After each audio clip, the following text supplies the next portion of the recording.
Alrighty guys, let's discuss Newton's three laws. So the first one is known as the law of inertia. And basically inertia is an object's tendency to keep doing whatever it is already doing. So for example, if I'm standing completely still, or you have like a book sitting on a table or a desk, that book and me are going to stay still unless a different force makes us move somewhere else. Okay, the book's not randomly going to fly off the table, and I'm not going to randomly move until something else puts a force on me.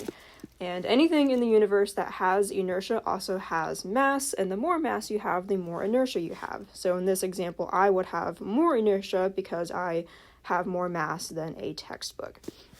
Now it also goes the same if objects are moving. So for example, if I kick a ball in this direction, that ball is going to keep moving in that direction until something stops it. Now on Earth, that force is usually friction. So if I kick a ball on a field of grass, the grass is going to have friction against the ball, and then the ball is going to eventually stop moving because of that friction. However, if I took that same ball and I kicked it in outer space, and there were no planets or stars or whatever in the way, that ball would keep going on forever and ever and ever until something stopped it. So that is Newton's first law. Law of inertia. Again, remember, the more mass you have, the more inertia you have. And inertia is an object's tendency to keep doing what it is currently doing unless something else makes it move. Now, moving on to Newton's second law. For this law, I want you to think of the force triangle. So we have force, mass, and acceleration. You have the multiplication symbol between mass and acceleration, and the division symbol between the other ones. Basically, this law means that the more massive you are, the more force it takes to move you, and the more force it would take to move you quickly as compared to more slowly. So for example, if I have two balls and one ball has a mass of like 5 grams and the other ball has a mass of 0.5 grams, this ball right here, the smaller one, is going to take less force to move as compared to this one.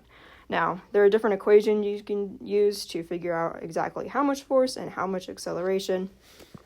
For example, if I wanted to figure out the force of this ball and I knew this ball was accelerating with, 5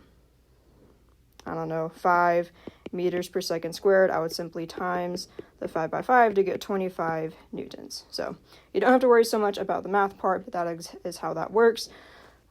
Another example, say I'm standing in the road and there are two cars coming at me. One car is moving with that's a car. Pretend it's a car.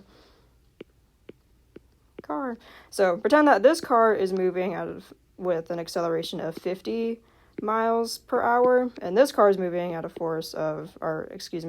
acceleration of 5 miles per hour. I would rather get hit by this car because that would have less force behind it and I would get hurt less than if I was hit by that car. So that is Newton's second law. And then there is Newton's third law. This is the law of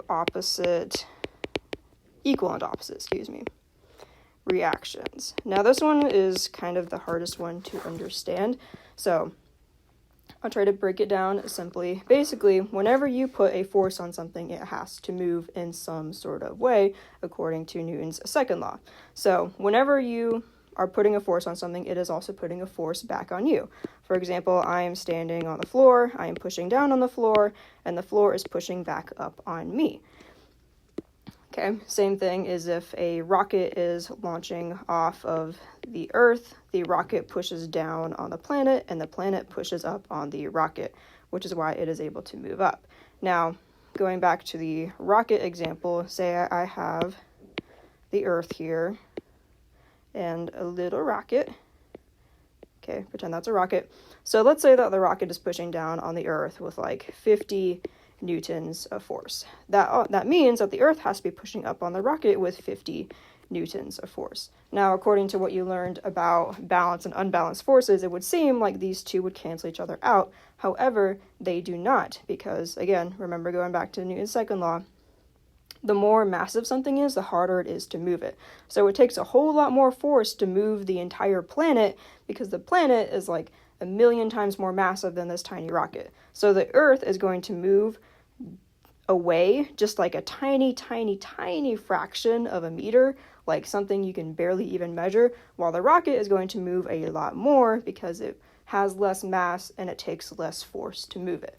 So technically, the rocket does push the Earth away from it, but the Earth is going to push the rocket a lot farther away from it because of the differences in mass. So that is how the equal and opposite reactions work.